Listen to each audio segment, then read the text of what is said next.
Plug Eldorado, o mundo da informática, com Tarcísio de Carvalho e Pierluigi Piazzi.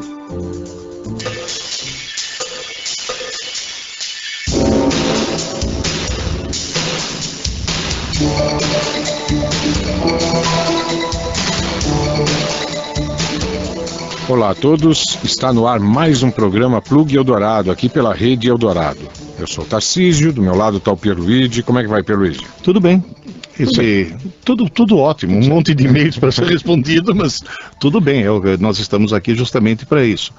Justamente estamos nesse programa para tirar dúvidas de informática, para repassar para os nossos ouvintes dicas enviadas por outros ouvintes que encontraram coisas interessantes, resolveram problemas interessantes, conseguiram se destrinchar um pouco nesse mundo maravilhoso e maluco da informática. Se você quiser entrar em contato com o programa, basta mandar um e-mail pro info@redeeldorado.com.br, tomando o seguinte cuidado. No assunto, escreva sempre Plug Eldorado. Assim você é reconhecido como não spammer. E no corpo do e-mail, por favor, coloque tudo.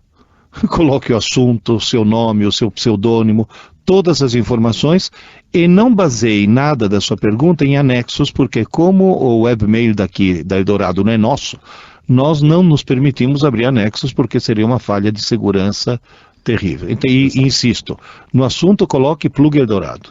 Exatamente. Esse programa de hoje, só para registro, é o de número 292.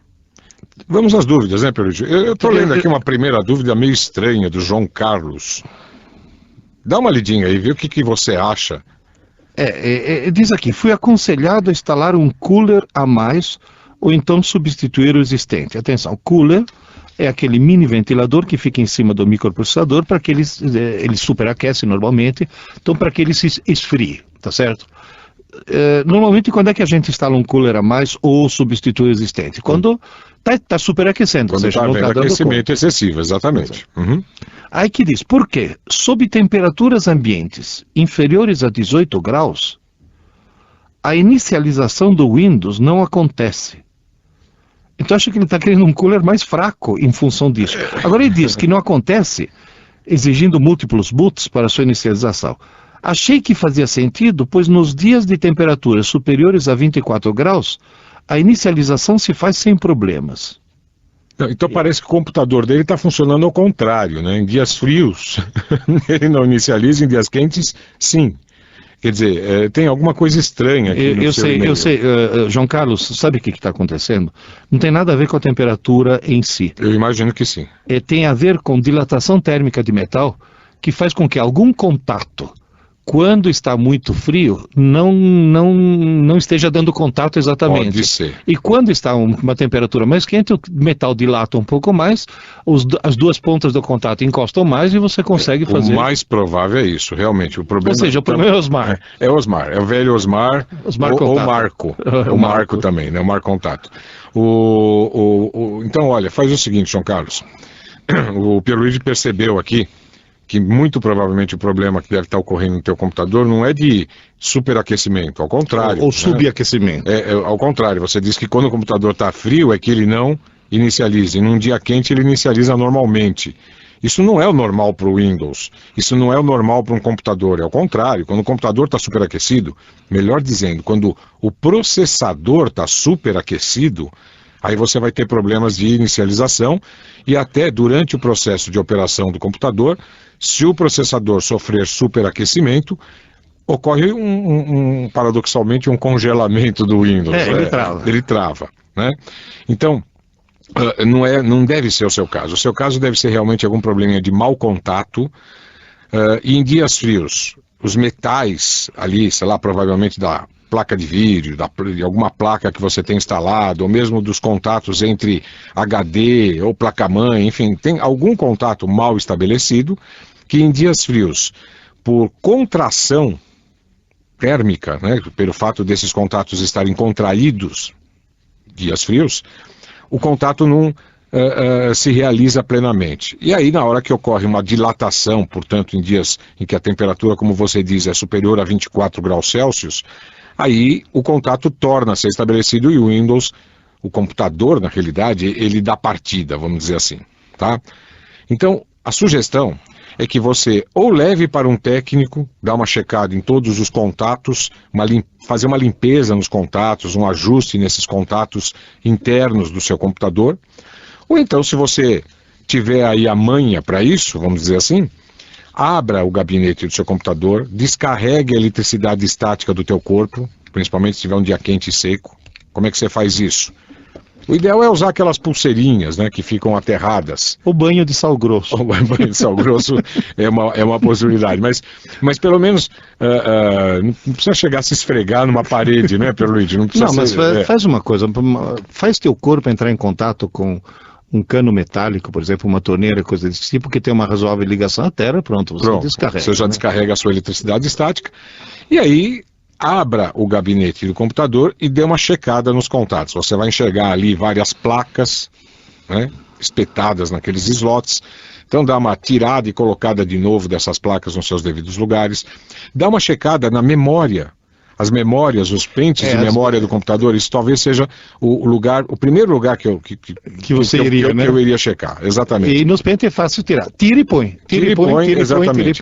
Tem uns grampinhos, né, que você, abrindo eles, a memória cospe, ela dá uma ejectada, vamos dizer assim, o pente, e aí você simplesmente coloca no mesmo lugar de volta e os grampinhos tornam a travar automaticamente na hora que você colocar de volta. Deve ser o mesmo problema de provavelmente problema de contato, e eu diria que muito mais provavelmente ainda, contato dos bancos de memória, dos pentes de memória. Um dia eu estava dando aula e eu perguntei para os meus alunos, alguém poderia me citar um corpo que, ao contrário do que faz a maioria, ao ser aquecido, encolhe ao invés de dilatar? Eu estava esperando como resposta ou água, ou bismuto. O bismuto também tem esse comportamento anômalo. Aí o cara levantou a mão e falou, bife. Eu falei, como bife? Professor, a gente pega um bifão assim, põe na frigideira, ele encolhe, né? Você é vacilado. Agora, por falar em mau contato... Só um detalhe, nesse caso, não querendo explicar a piada, mas é um efeito da desidratação do bife que provoca o encolhimento, tá certo? Agora, aqui temos por falar em mau contato, dá uma olhada aqui no e-mail número 10. Diz o quê? O João Garcia, de Serquilho. Bela cidade de Serquilho. Serquilho, é perto de Tietê?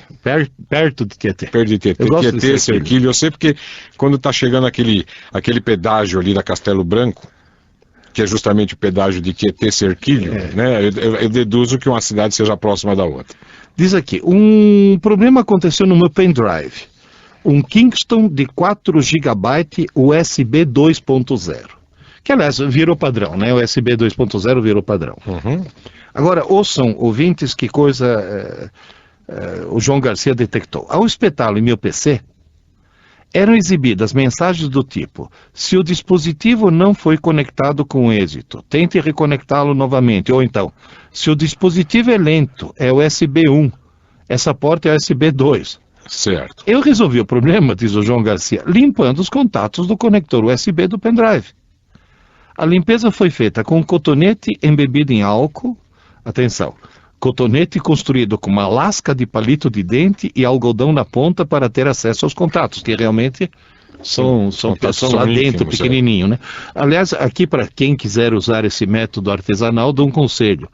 Tente conseguir um pouquinho de álcool isopropílico. Tente evitar o álcool etílico, porque ele é altamente oxidante. Usa o isopropílico. É aquele que a gente antigamente utilizava para limpar, isso, agora vamos direto do túnel do tempo, o cabeçote magnético dos gravadores. Dos gravadores, né? Exatamente. Para tirar aquele óxido que fita cassete, né? Para tirar aquele óxido, a gente usava um cotonete embebido em álcool isopropílico. Você encontra álcool isopropílico em tubinhos pequenininhos e nas boas casas do ramo, digamos assim. Essas casas que você encontra normalmente os limpadores de contato. Sim. Né? E além de álcool, você pode usar também aqueles limpadores de contatos eletrônicos na forma de spray. Ah, sim. Sim, que vem kit de limpeza. Tá, esses fazem um pouquinho mal para a camada do ozônio, né? Porque eles são na base de freon, essas coisas, mas é pouquinho. Não vão fazer um buraco tão grande assim, né? Tá certo. Agora, diz aqui o João Garcia que meu pendrive é de conector retrátil, aquele sem tampinha. o que permite a entrada de poeira, principalmente colocado no bolso da calça, principalmente se no bolso da calça alguém andar com bolacha, biscoito, coisa desse tipo. Espero com essa dica contribuir para colocar chiclete chupado lá dentro, essas coisas, né? Contribuir para a diminuição de lixo eletrônico. Com certeza, João Garcia, sua dica é interessante. E me lembrou mais uma coisa, viu, Tarcísio? Eu comprei um Kingston pendrive de 32 GB. 32 GB? 32 GB. Ele veio na embalagem original, bonito, lacrado, tudo bem, marca Kingston. Só que eu desconfio que era pirata. Deixa eu explicar por quê. Eu gravei muita coisa nele, até um certo ponto ele grava corretamente. Sim. Passou daquele ponto, os arquivos que você grava a seguir estão em, digamos assim, em russo com caracteres chineses e a gramática é grega, porque fica uma coisa absolutamente incompreensível. Fica uma bagunça total. Eu não entendi o que é, mas digamos assim, não tem 32 GB, mas de jeito... não, realmente, há muitos pendrives piratas por aí rodando. A gente fala, mas funciona. Pois é, o problema é esse, ele funciona até um certo ponto, até uma certa capacidade. Depois daquilo, eu não sei que truque que eles fazem ali para na hora que você espeta o pendrive, o sistema reconhecer aquilo como se fosse um pendrive de 32 GB, mas na realidade ele não é. Né? Ou ele é menor ou ele é confiável até um certo ponto, a partir dali ele começa a apresentar leitura de erros de leitura e gravação. Né? Eu desconfio de uma coisa. Se até algum ouvinte que tem esse conhecimento técnico, por favor, me mande um e-mail. Que é uma coisa que acontecia antigamente com outros produtos eletrônicos. Quando você cria uma flash memory, é um chip. Esse chip vai ser comercializado se passar por um controle de qualidade. O que acontece? Na hora que você faz um lote desse chip, se o chip não passa pelo controle de qualidade, ele deveria ser descartado. Exato.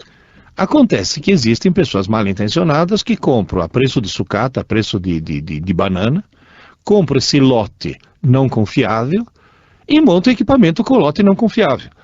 Agora, como o chip ele foi configurado para 32 GB, ele mostra, o computador diz, tem 32 GB. Só que um bom pedaço dele tem já gravado sujeira, tem um monte de sujeira porque foi uma confecção equivocada do chip. Deixa eu contar agora uma história que me aconteceu. Outro dia eu fui ao Mercado Municipal, aqui de São Paulo. Que é para quem não é de São Paulo, quando vier a São Paulo, o Mercadão é uma atração turística, vale a pena ser visitado. Vale a pena. Não só o prédio arquitetonicamente, mas o interior é muito pitoresco. Fui lá comprar um pouquinho de queijo, queijinho bom que conheço lá e tal, enfim. E nessa época do ano, principalmente nessa época, é impossível você chegar no mercado municipal ou naquela região de carro. As compras de Natal, né, estão fervilhando aqui em São Paulo. E o mercado, para quem não sabe, quem não conhece, é aqui na região da 25 de março, que é uma espécie de paraíso das compras do Natal aí. Então eu fui de metrô, desci ali na estação São Bento e fui a pé até o mercado municipal. Só que nesse trajeto eu acabo atravessando a 25 de março, aquela antiga Rua Pajé, que é não sei o que é Laquian agora, enfim, até acessar propriamente o mercado municipal. Fui lá, comprei meus queijinhos, na volta, a pé, fui abordado por um indivíduo, daqueles que abre o casaco assim, e tem um monte de muamba dentro do casaco. E ele mostra, fala, você quer um pendrive Kingston? Embaladinho, bonitinho, parecia mesmo ser um Kingston, de 64 GB por R$50. Eu falei, não, obrigado. não, pra você eu faço por 25. Eu falei, piorou. Agora eu tenho certeza que é pirata. Cuidado, gente, não compra, não entra nessa. Mas não é só que é pirata. Comprar pendrive de camelô é fria. É 99,9% de chance de você estar comprando. Ah, mas é mais barato. É mais barato, mas espera aí, para que você está comprando um pendrive? Você está comprando um pendrive para colocar os seus dados e você quer o quê? Um dispositivo de armazenamento relativamente confiável para isso.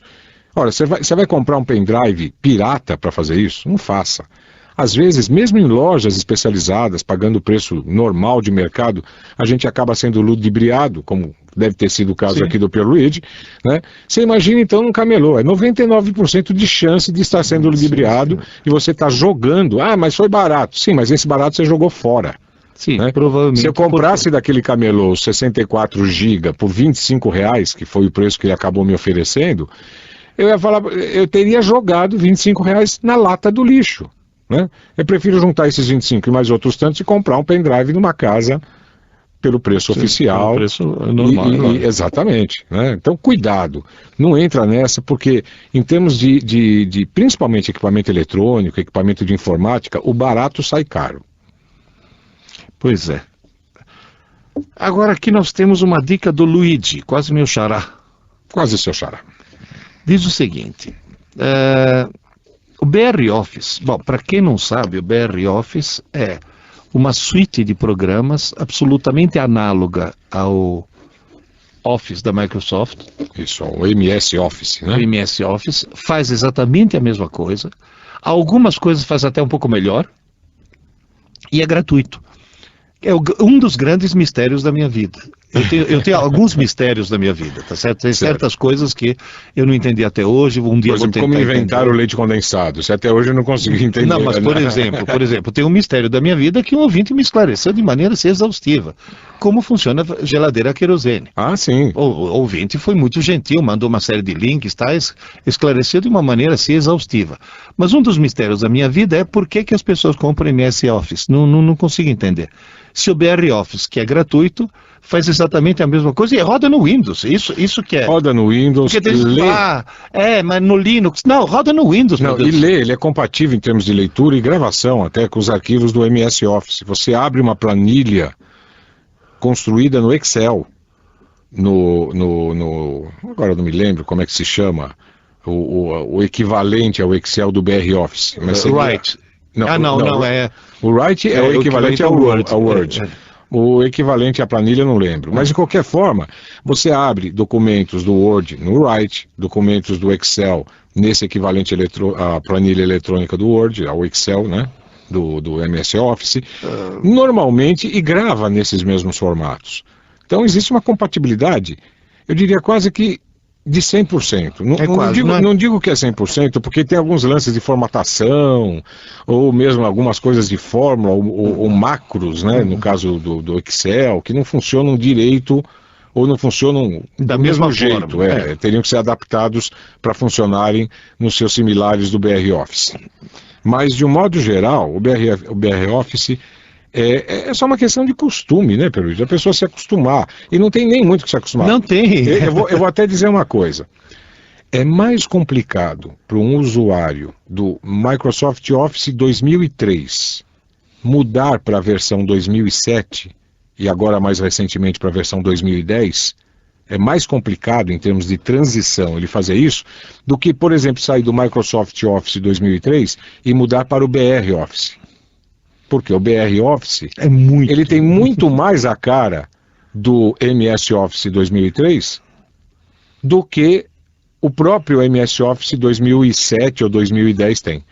Tá? Então é mais fácil migrar para o MS Office ou para o BR Office agora. Se você está saindo, por exemplo, de um Word 2003, migre para o BR Office, que você vai ganhar muito mais em termos de familiaridade e produtividade do que se você migrasse para uma versão mais recente do MS Office, que realmente tem atrapalhado muita gente. Claro, eu me atrapalho muito. É claro que a Microsoft Office, a Microsoft com isso quer que o Microsoft Office se distancie em termos de operação do seu concorrente direto, que é o BR Office, para tentar criar uma cultura diferente, né, o mais diferente possível em relação ao BR Office. Né? Não sei, acredito que seja essa a primeira intenção. Talvez. Criar um produto realmente diferente do BR Office. Mas aí o BR Office, imagino que vai migrar também para uma coisa assim, vai pegar o que há de mais interessante e migrar. Já tem algumas ferramentas do BR Office que permitem ler arquivos que foram escritos no Word 2007. No Word 2007, ou seja... que é o DocX, é o famoso DocX, que é um formato proprietário aí da Microsoft. Já existe a ferramenta de conversão para o BR Office, não é isso? Bom, mas tudo bem, o mistério da minha vida é esse, mas o mistério do Luigi é muito mais interessante, não é um mistério, por sinal, uma dica. Diz, tem uma barra de ferramentas que você instala em qualquer navegador do BR Office. Essa barra de ferramenta dá informações sobre eventos, dicas, apostilas, cursos, corretor ortográfico, notícias do Twitter, comunidade online, leitor de RSS, possui campo de pesquisa, informações meteorológicas de sua cidade e muito mais. E funciona em vários navegadores da internet. Para saber mais sobre essa barra de ferramenta e baixá-la, vá para broffice.org, tudo junto, .our2bar.com. Tradução, o broffice.org, esse Office, lembrando que ele tem 2 Fs, né? E é tudo junto, broffice.org, tudo junto. Ponto. E o Our2Bar é a nossa barra de ferramentas em inglês, né? Our, O-U-R, to, T-O-O-L, bar, B-A-R. Our2Bar, tudo junto, .com. Então, a partir desse endereço, você consegue pegar a dita cuja, ou seja, a nossa barra de ferramentas do BR Office, que tem todos essas facilidades, vamos dizer assim, né? Agora nós temos o Fernando Cândido. O Fernando Cândido diz o seguinte: olá, professores Tarcísio e Pierluigi. É com muita alegria que vos escrevo. Eu sou aquele que pediu um programa estelar, lembra-se? Eu, professor Pierluigi, disse que morava em Itapecerica da Serra, certo? Que, aliás, é um bom lugar quando o céu está límpido para observações astronômicas, melhor do que em São Paulo. E, aliás, os astrônomos estão muito preocupados com uma coisa chamada poluição luminosa, que está dando problema. Tem até um artigo interessantíssimo da Scientific American, dedicado à astronomia, onde eles dizem: o céu é um patrimônio da humanidade, assim como os monumentos, as coisas. Claro. Ele falou: precisamos defender também o céu, as estrelas, são patrimônio da humanidade, eu quero ver as estrelas à noite. Entende? Então, se você for lá e depredar o obelisco do Ibirapuera, você vai preso. Porque esse cara que depreda o céu, entre aspas, né, causando poluição não só ambiental, como a poluição ambiental, a luminosa, né, ambiental de modo geral. Agora, diz o seguinte, ele inclusive é meu vizinho lá em Itapecerica da Serra, tá? Ele mora na Estrada Velha de Itapecerica. Aumentei a memória de 512 para 1 GB, sabe a decisão. E o HD de 40, instalei mais 80 GB. Tá, então ficou com o de 40 e mais um de 80, com 2 HDs. Formatei, e a máquina continua lenta. Fica pensando muito para abrir alguns programas. O que me resta fazer? Boa pergunta. Boa pergunta, Fernando. Olha, em primeiro lugar, você esqueceu de nos contar aqui, Fernando, 2 coisas fundamentais, que, claro, contribuem diretamente com a velocidade da máquina, com a performance da máquina. Se você tinha um computador que originalmente tinha 512 megabytes de memória e 40 gigabytes de HD, é bem provável que esse seu computador tenha com certeza mais de 5 anos de fabricação, com certeza. Né? O padrão de hoje é uma coisa bem além disso. Então 512 com 40 de HD realmente deve ser um computador de 5, 6, 7 anos atrás. Tá? 5, vai. 5, que seja 5 anos. Que a gente perde um pouco a noção do tempo nessa área, né? As coisas evoluem tão rapidamente que a gente perde. Outro dia eu descobri que eu era velho. Você Descobriu? imagina, eu me olhei no espelho e falei: putz, quem é esse senhor? Quem é esse senhor de cabelo branco? Cabelo branco. Então. Pois é, e aí, muito provavelmente, o processador da sua máquina também já deve estar bastante obsoleto em termos de performance, no que diz respeito ao que é exigido pelos programas atualmente. Tá? Então, eu diria que faltou essa informação fundamental, você especificar para a gente, o seu é o quê? É um Pentium 3, é um Pentium 4, já é um dual core. Dual core. Provavelmente dual core não é, porque nessa época nem tinha. Mas especifique quantos gigahertz tem o seu processador. E além disso, tem um outro detalhe. Qual é a versão de Windows que você utiliza? Se você estiver utilizando o Windows XP, tudo bem. Eu acredito até que aí o problema todo vai estar com o processador, porque o Windows XP nem era uma versão de Windows assim tão exigente em termos de recursos da máquina. Mas, por exemplo, se você depois que reformatou, resolveu botar um Windows Vista, bom, então aí você está ainda mal servido, porque 1 GB com HD de 40 ou 80, não sei em qual deles você instalou o Windows, ainda é pouco para o Windows Vista. Tá? E dependendo do processador, a sua máquina realmente vai continuar lenta. Então a sugestão é que, se você não tiver condições de fazer um upgrade geral, ou seja, comprar uma máquina nova, então pelo menos dê uma checada na versão do Windows. Se for o Windows Vista, olha, começa tudo de novo, põe o Windows XP, ou menos, então põe um Windows mais simplesinho. Não digo anterior ao Windows XP, porque senão você não vai conseguir sequer aproveitar os recursos que estão por aí disponíveis em termos de periféricos e acessibilidade à internet, esse tipo de coisa. Então o Windows XP seria, vamos dizer, o padrão básico hoje em dia, para você ter ainda acesso às novas tecnologias. Não todas, mas pelo menos a boa parte delas. Tá?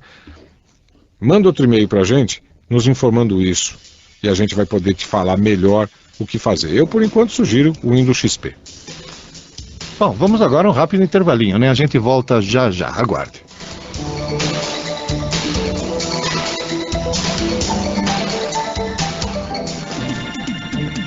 Você ouve Plug Eldorado, o mundo da informática, com Tarcísio de Carvalho e Pierluigi Piazzi. Agora na Eldorado, Infodrops com Tarcísio de Carvalho e Pierluigi Piazzi.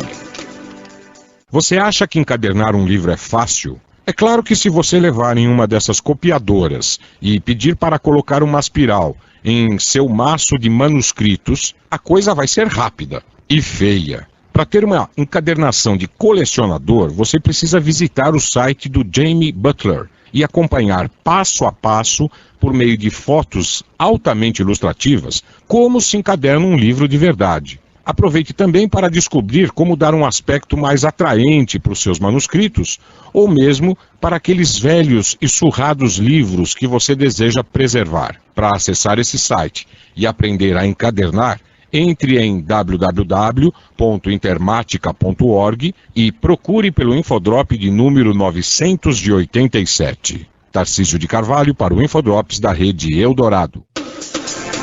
Infodrops na Eldorado.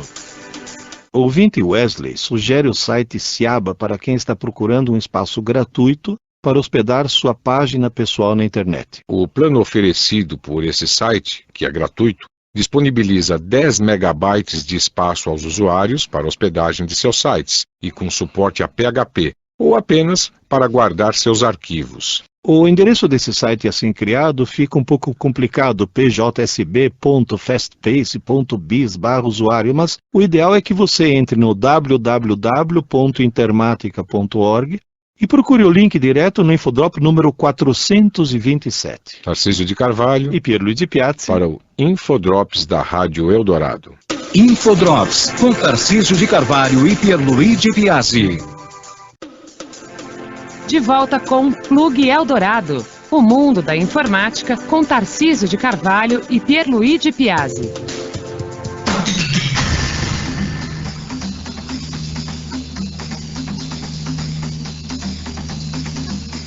Estamos de volta agora com o segundo bloco do programa de hoje, esse que é o de número 292, 292, né, para você se orientar aí.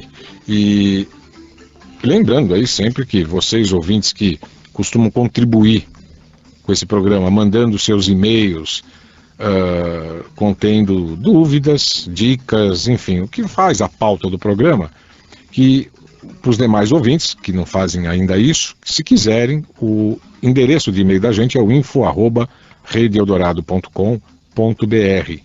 E no campo assunto, não se esqueça de colocar o nome do programa, Plug Eldorado, mencionar no campo assunto Plug Eldorado. E não mandar nenhuma informação através de anexo, como fez o Wagner Costa, vulgo Tupi-X. Tupi-X? É isso. Como o programa não é somente de tecnologia... Deve ser Tupi-X. Tupi-X.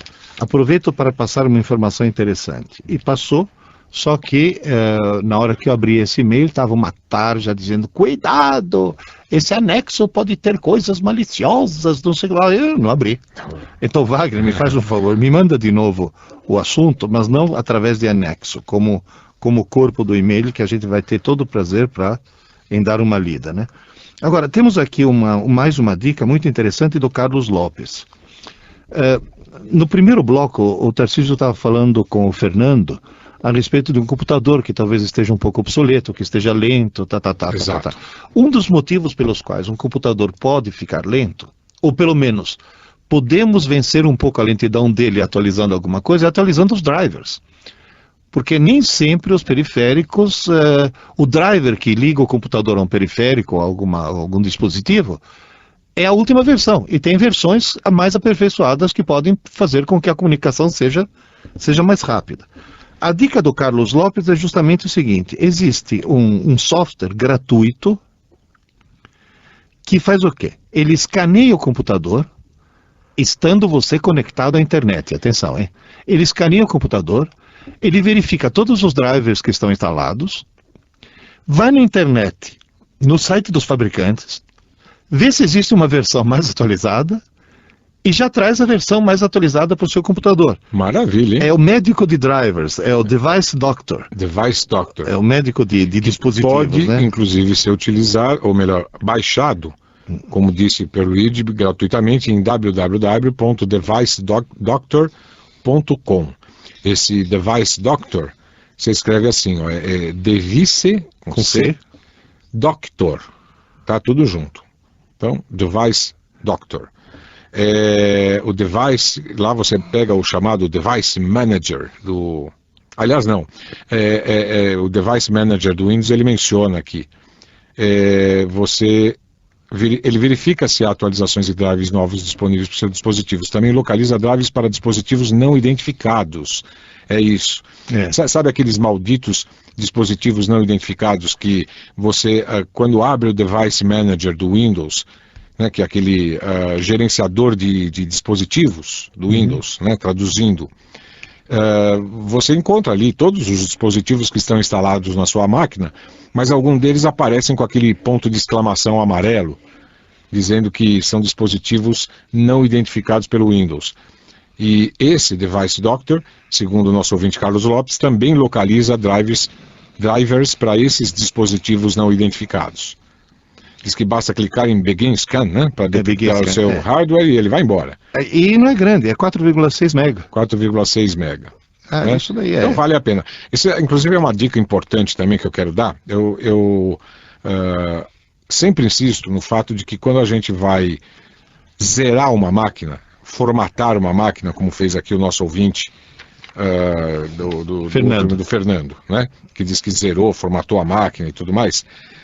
Pois é, quando você vai formatar uma máquina, você tem que ter em mãos não só o CD ou DVD, enfim, a mídia a partir da qual você vai instalar o sistema operacional, né, por exemplo, o Windows, o Linux, ou seja lá qual for o sistema que você pretenda instalar, como também, compatíveis com aquele sistema que você vai instalar, você deve dispor de todos os drivers da sua máquina, do seu hardware, né, do seu computador em si, que serão necessários para o perfeito funcionamento dos dispositivos que trabalham junto com o seu computador.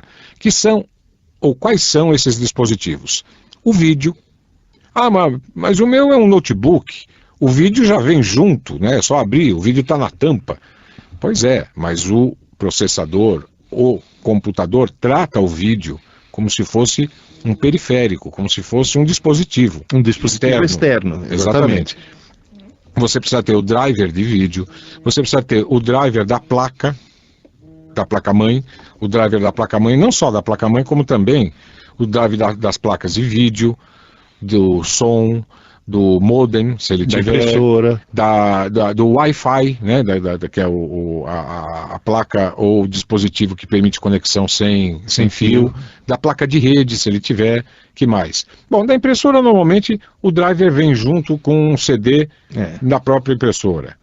Né? Mas esses que já vêm incorporados ao seu computador, é importante que você tenha esses drivers em mãos, compatíveis e de preferência atualizados, para que na hora de reinstalar o Windows, por exemplo, e quando esses drivers forem solicitados pelo próprio Windows, você tenha o CD ou a mídia, enfim, que contém esses drivers para poder deixar seu computador tinindo. Senão você vai reinstalar o Windows, só que aí você vai ficar frustrado porque A Windows está funcionando perfeitamente, só que a placa de rede não funciona. Quer ver um exemplo disso? O Ailton diz o seguinte: tenho um netbook mobile da Positivo. É o netbook, sabe aquele que, em vez de ter HD, tem uma flash memory. Sei. Precisei reinstalar o sistema operacional, pois não dava boot. Até aí tudo bem. Só que depois a webcam não funciona mais. Exatamente Faltou o que o Tarcísio... Exatamente. Você precisa ter todos esses drivers para que...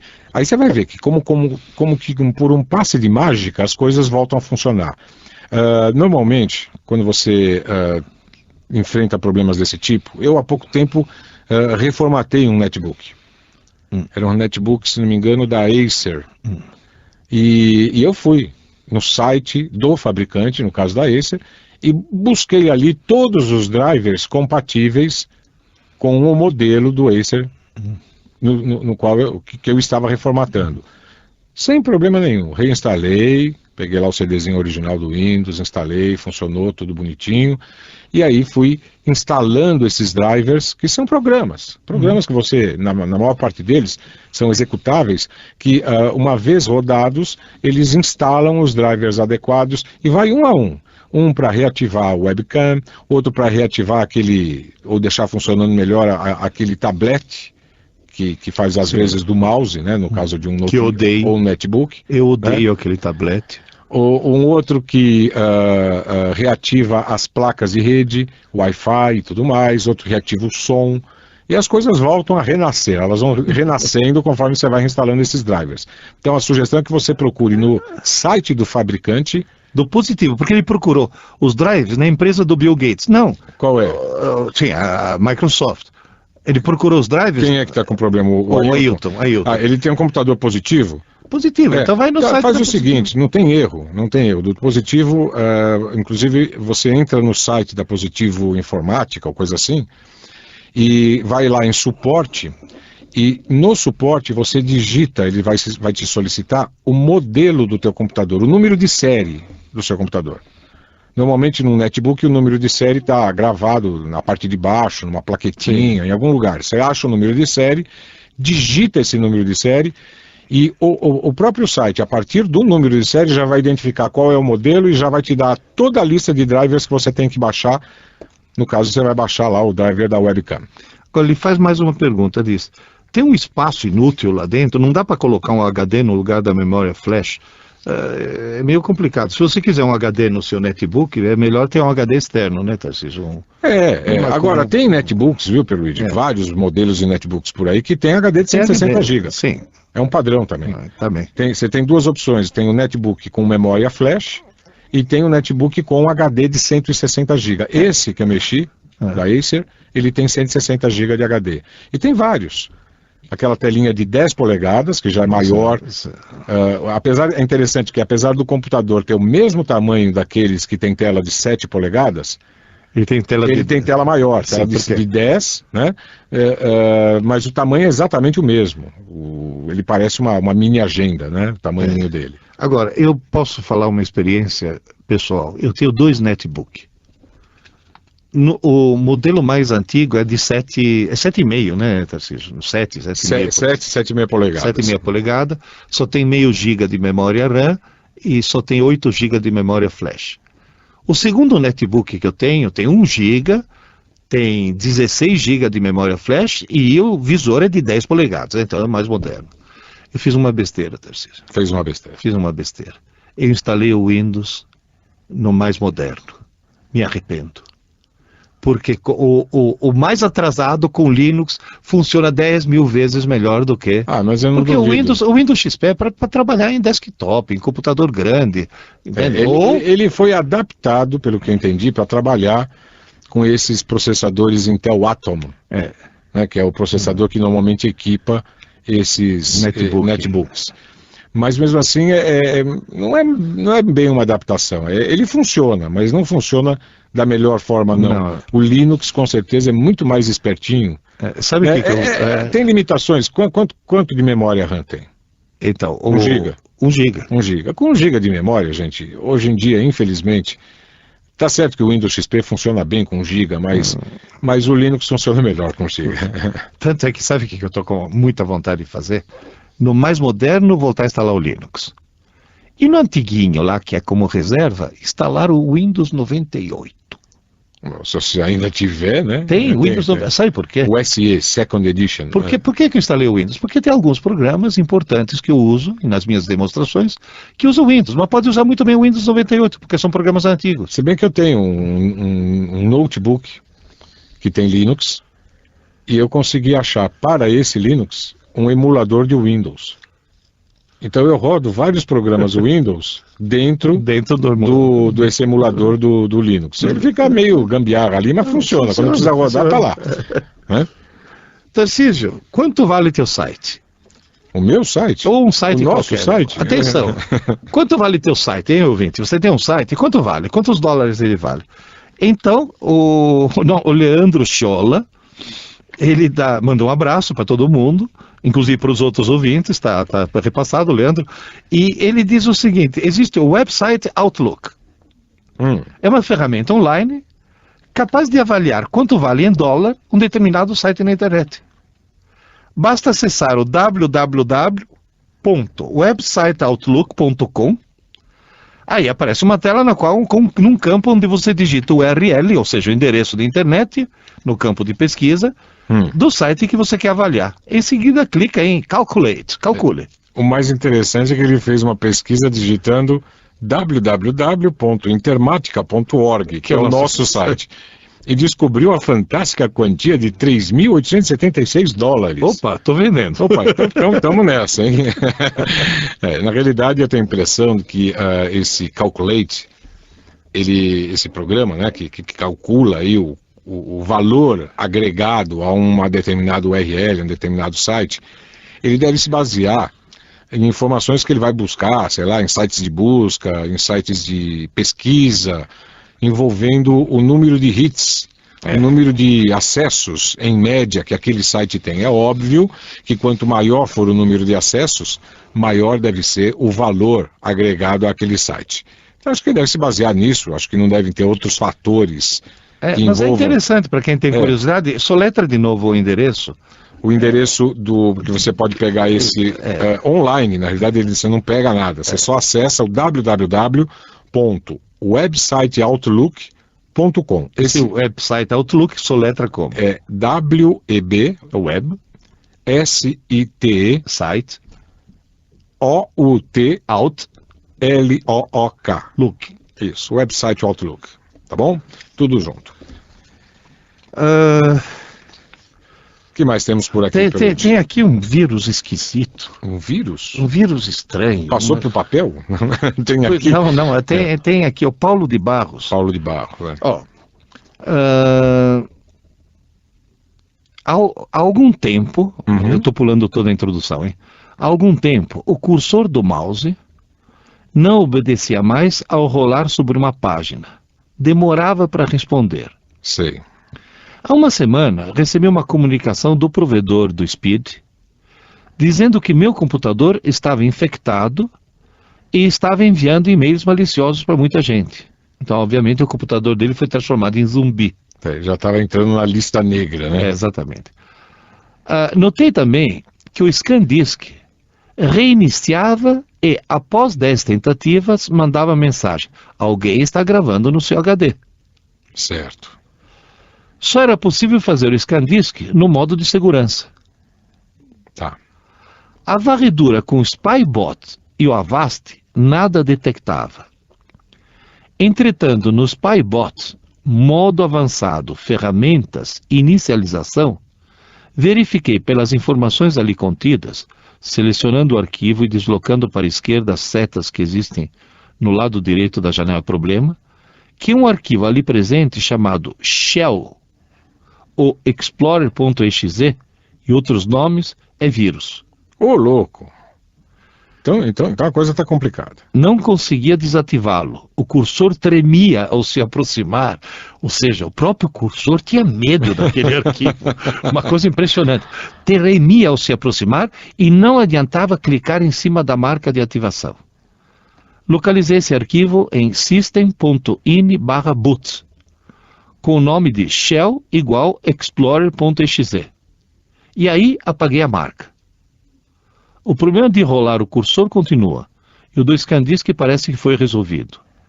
Quanto aos e-mails, não sei. Pergunto, como eliminar totalmente esse vírus?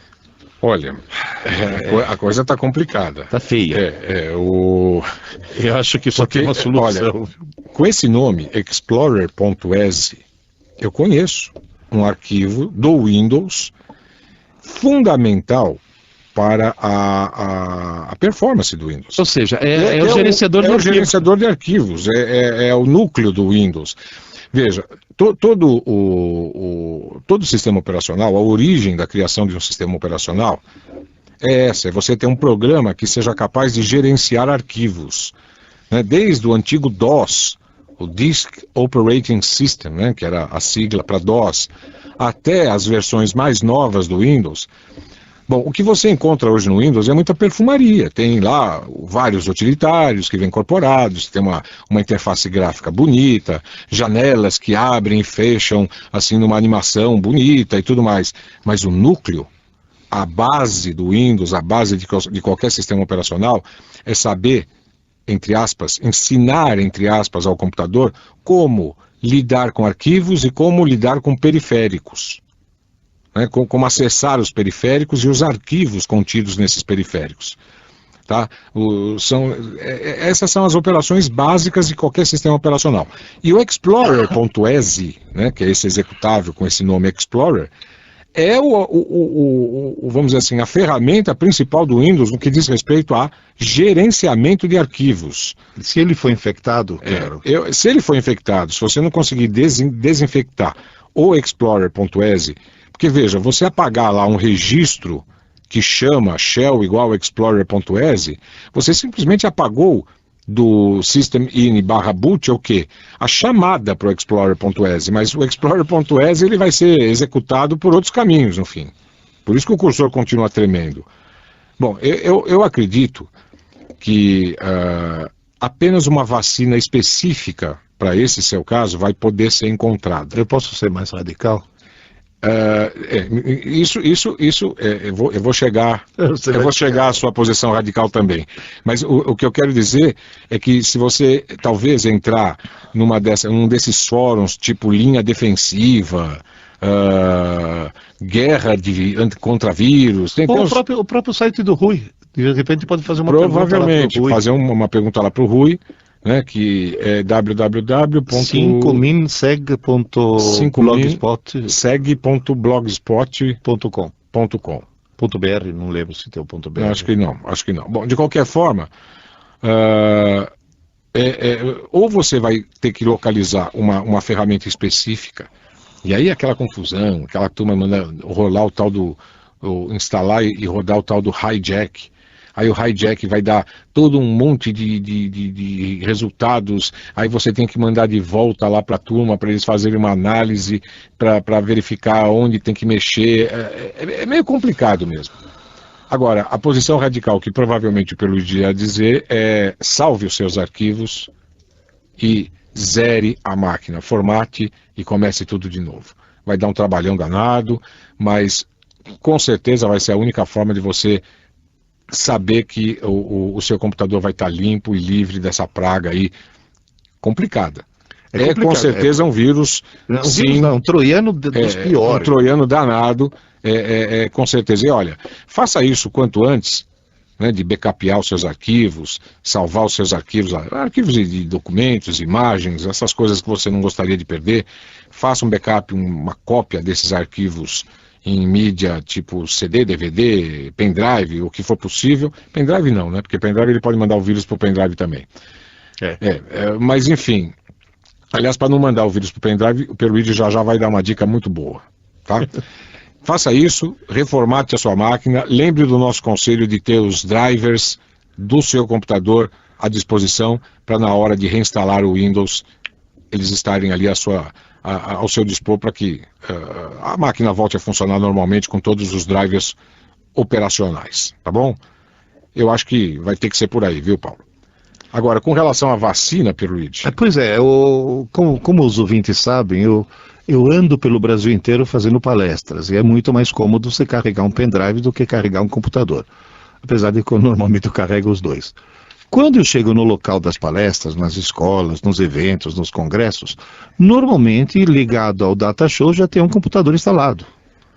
E aí é muito mais fácil colocar o pendrive e nesse momento eu pego o vírus. É batata. Existe o famoso vírus de pendrive, que é uma coisa assim terrível. Quem cria um autorun.inf. Porque os vírus de pendrive, eles funcionam assim.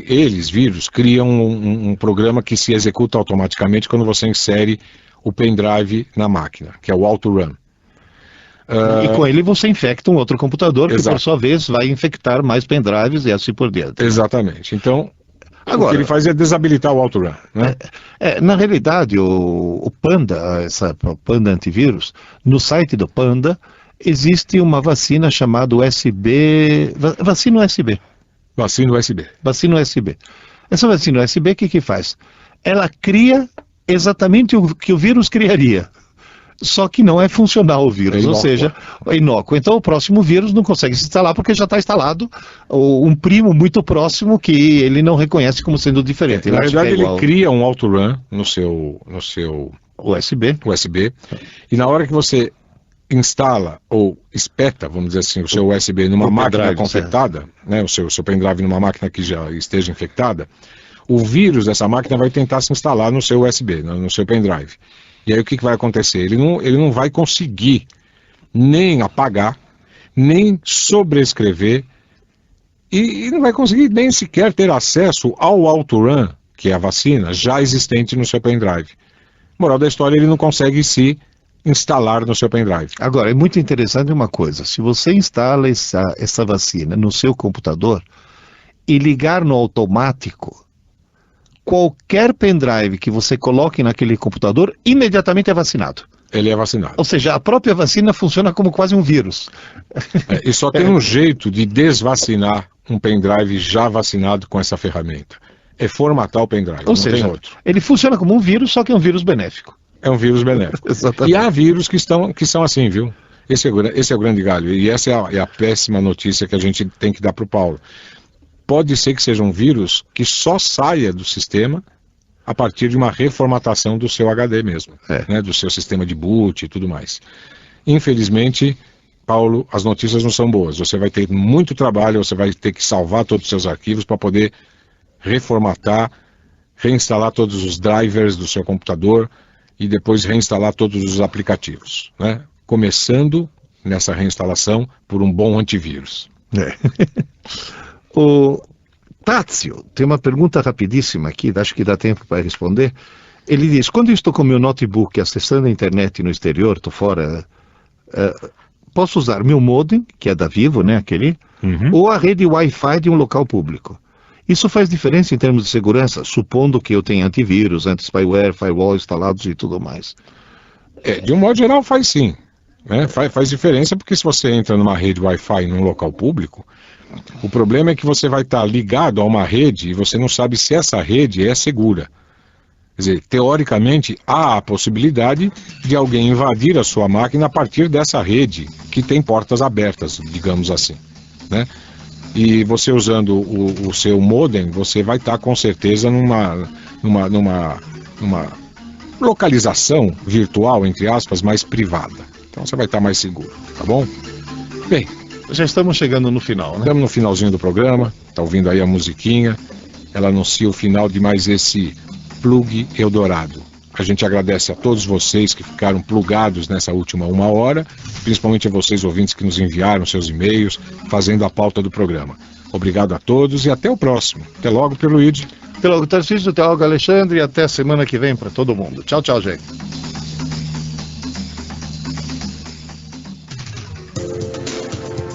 Plug Eldorado, o mundo da informática, com Tarcísio de Carvalho e Pierluigi Piazzi.